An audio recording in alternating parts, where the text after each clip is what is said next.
Mid-1980s, Los Angeles was gripped by fear.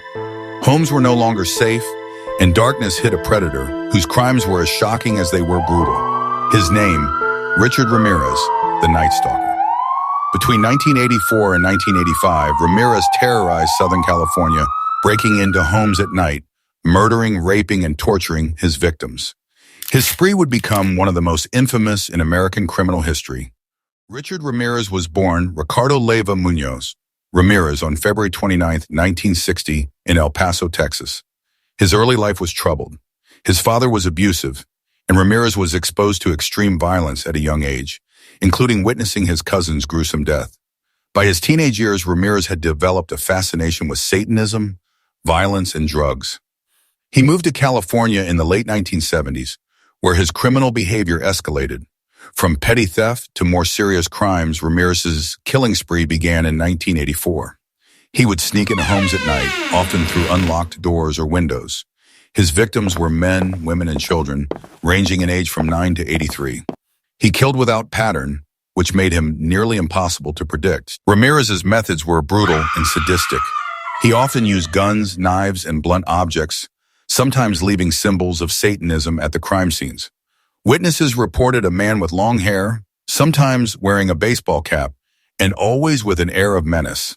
The media quickly dubbed him the Night Stalker, and the public was terrified. People locked their doors, installed alarms, and some refused to sleep alone. Ramirez thrived on fear, often taunting his victims and the press. The investigation was massive. Hundreds of police officers combed the streets, following leads that often turned cold.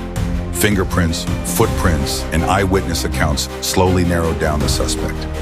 In August 1985, Ramirez was finally identified when his fingerprints matched those found at multiple crime scenes. On August 31st, he was spotted in East Los Angeles by the public. A crowd recognized him and, in a rare act of citizen justice, chased him down, beating him until police arrived.